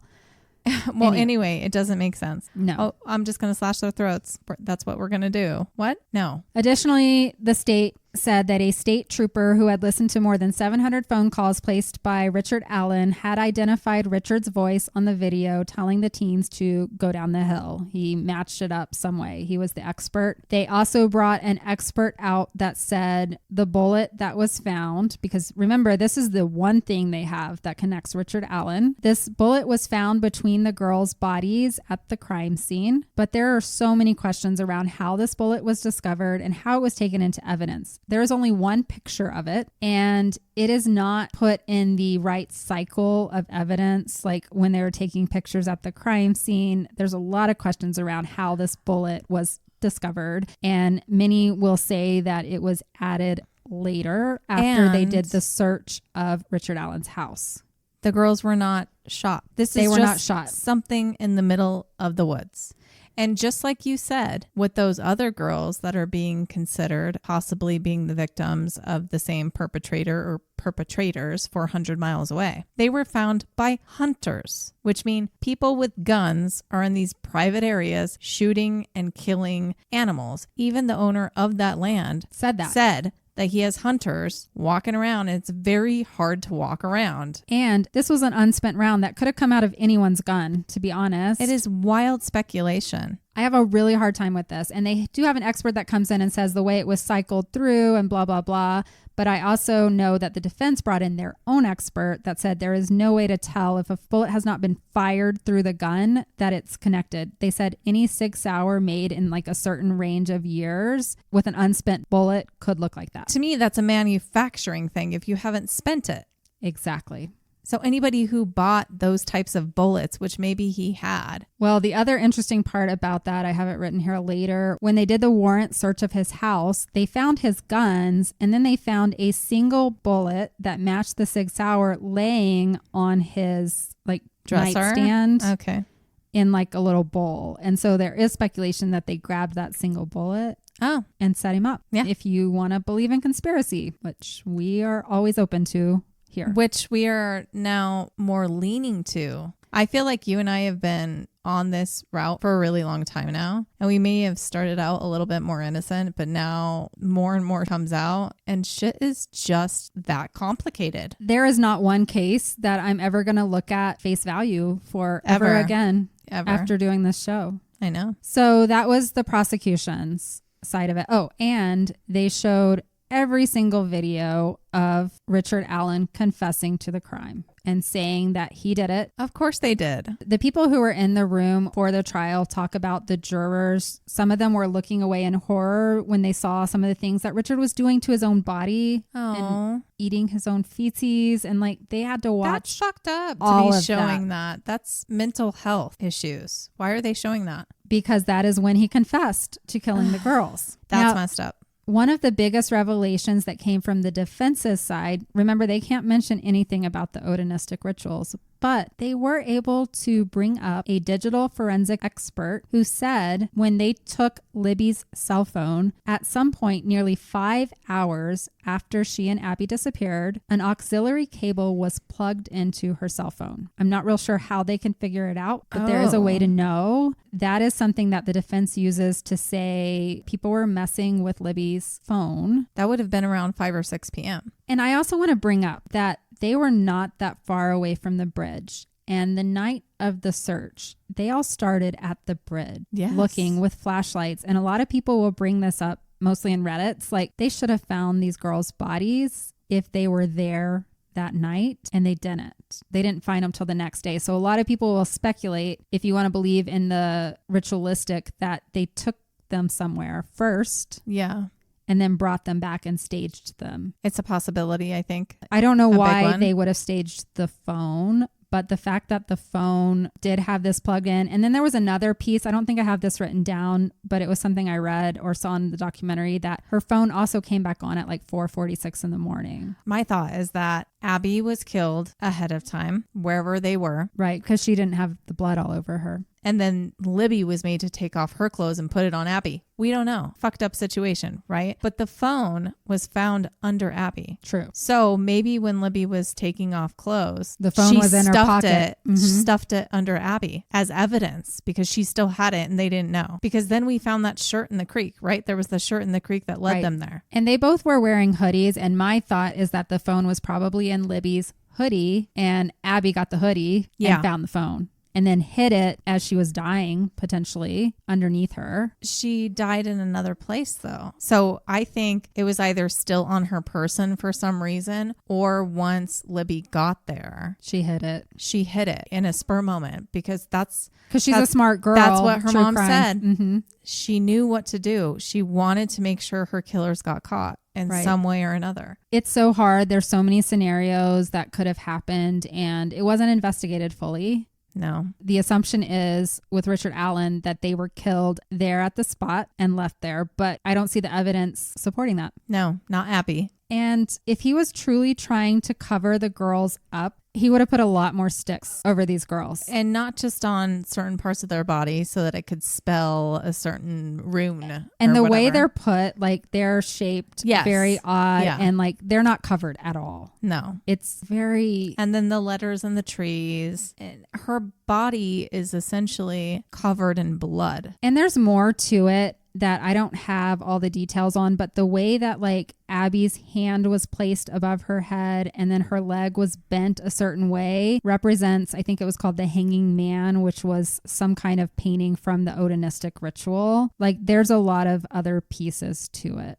Okay. That makes a lot of sense if the defense had been able to talk about it. I'm glad that this is being brought up just a few months after Richard Allen was convicted, even though he had to wait 2 years, because if it's not him, he deserves just as much justice right now for how they just picked him up and fucked up his entire family's life. I know. So defense attorney Bradley Rozzi, who was also on his team, argued that Richard Allen's confessions are unreliable because he suffered a severe mental health crisis while under the stress of being locked up in solitary confinement. Yes. They brought their own psychiatrist in who testified at the trial supporting this argument, testifying that months in solitary confinement could cause a person to become delirious and psychotic. I mean, we have to think about just anybody who's sitting there with someone who they're trying to make guilty. If he's being yelled at day in, day out, you killed those girls, you killed those girls, you killed those girls, and he's breaking down and he's not eating, eventually he's going to be like what his wife heard. Yes. I think I killed those girls. And she's like, no, you didn't. They got to you. I just realized I forgot something in the section up in the Odinistic rituals is that in that 136 page document, they also discussed that several of the guards working at Westerville Correctional Facility had tattoos that matched Odinistic. Oh my God. And so they believed that that could have been connected in the whole cover up. And also those were the men that were guarding him in solitary confinement and could have pushed him to confess. Another piece of it. Town places are scary. Very. Oh my God. It's literally True Detective. I don't know what else to compare it to. Once again, the defense cannot bring up any of this, but they did bring up that the state's timeline does not match the evidence, them saying that he did this in 25 minutes, and then them showing that the phone had come back online at 4:46 in the morning and that an auxiliary cord had been plugged in. Yeah. Things like that should have been beyond a reasonable doubt. Like that should have brought up concerns. That tells me they left and came back, because how do you do that? Exactly what they were trying to show. And then we get to the white van. The state had a man named Brad Weber who testified to being the person driving that white van. And there were also issues there. He claimed that he was there around 2:30 p.m. driving his white van when he spooked Richard Allen away from, sexually assaulting the girls. But the defense found that he had contradictory statements and that he could have been there much later or earlier than he claimed. And then the other big piece is Dr. Walla. So the woman who said that Richard Allen confessed all of this, she was hired to be the psychologist to Richard Allen after the state knew she had been a true crime enthusiast. She had been on the circuit out there talking about the Delphi murders. She was obsessed with it. Oh, man. And before she became his psychologist in solitary confinement, she had been given all of the crime scene documents. So she knew what had been at the crime scene. She knew about the white van. She knew the girls had not been sexually assaulted. And so the defense feel like she could have planted some of these things into the mentally unstable mind of Richard Allen. Absolutely. For him to then later confess. Which, if you think about it, is completely against the fact that they held all of this information silent for years, that they would immediately hand it over to someone who is supposed to be getting unbiased confessions or just opinions of anybody. That's so fucked up. I use fucked up, but that's illegal. I mean, what word There's so should much you wrong use? in this case. And so all of this was what the defense had to bring up. And then they wrapped up their closing statements and they kept referring to this bullet as the magic bullet or the tragic bullet because that was the only thing. The invisible bullet? Yes. It is the only thing that they had to ever connect Richard Allen to this crime. This is so horrible. I just know if they don't do anything soon, there's going to be an organization that's going to try and set him free. We'll see, because it just happened and appeals are going on right now. The other thing that the defense brought up at the end of their closing statements is that Richard Allen had been living in Delphi the entire time that these pictures had been released of Bridge Guy, and nobody had ever come forward and said he looked like Bridge Guy. Yeah. That's another piece of it. It's like nobody had ever thought of this guy and said he looked like him, he walked like him, he sounded like him until he was arrested and all of this came up.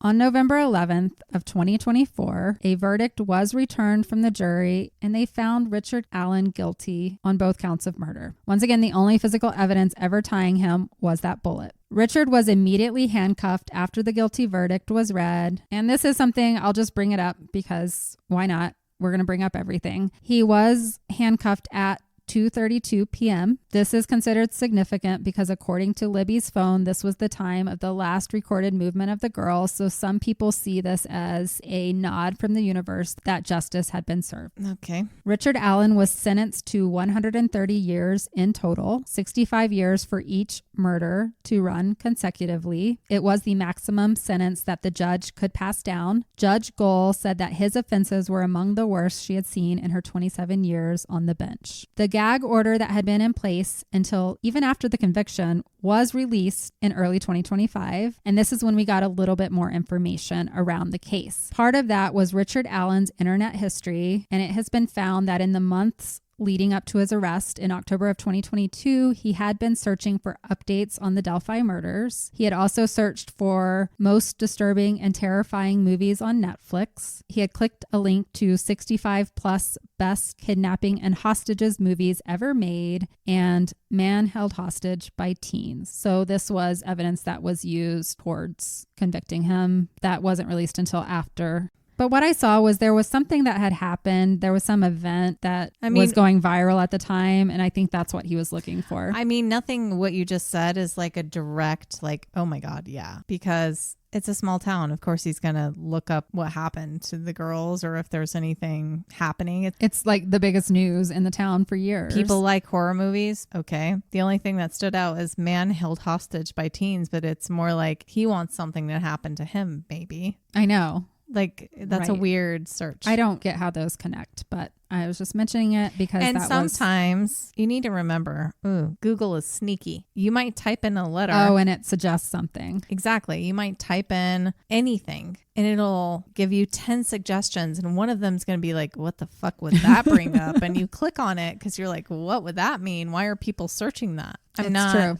Providing excuses there, but it is true. Like I've clicked on many a things because I'm like, what the fuck does that mean? I want to hear about this now. I wasn't looking for that, but now I'm going to. What is that and why do people search it? Right. Now I want to know. I'm curious. So the other thing that was released, as I've alluded to a few times, was the longer version of the video from Libby's cell phone. It is 43 seconds long. You can watch the whole thing. It's on YouTube. It's on many, many places now. You can hear the girls talking to each other and whispering and that they are freaked out. by whoever this bridge guy was. You can hear one of the girls kind of say, is he still there? And then one of them say, a gun. It's a haunting video. And then they turn around and walk towards the end of the trail and they're like, there's nowhere else to go. And he says, guys, down the hill. Right. And then it just cuts off and we don't know what happened after that. We may never know. Well, I am hopeful that truth will come out. And I am disgusted that there are 5 people out there who are literally directly connected to the crime, who have talked about the crime, who are directly connected to this Odinism stuff. And I don't know where, I didn't see this in the books that I read, but I swear I saw it on Reddit that one of those men had committed suicide. I want to say it's Patrick Westphal, but I don't know for sure. So don't quote me on that. And if it was, and it was the guy who said he was the one that did it. Yeah, there is something weird with that. So yeah, definitely look into it on your own and make your own conclusions. But I can tell you, working through this long, convoluted story, it took me in very many different directions that I wasn't expecting. And I don't think we really know what happened that day. And I don't think we really know that Richard Allen is the guy. I can't definitively say, reading all the evidence and looking at it, that he should have been convicted beyond a reasonable doubt. I just don't think it was there. Me either. And I've been raising my hand the entire time she's been talking. You can talk now. I don't think Richard Allen is the guy. I'm going to put it out there in the universe. It sucks, but I don't think that he makes sense after everything you've told me. I think that all of us want to just believe it's one sick person that does this because we don't want to think about it being this big, huge network. Just like we don't want to think about that with child trafficking, our government. But there is a lot of deep, dark, secret society bullshit going on.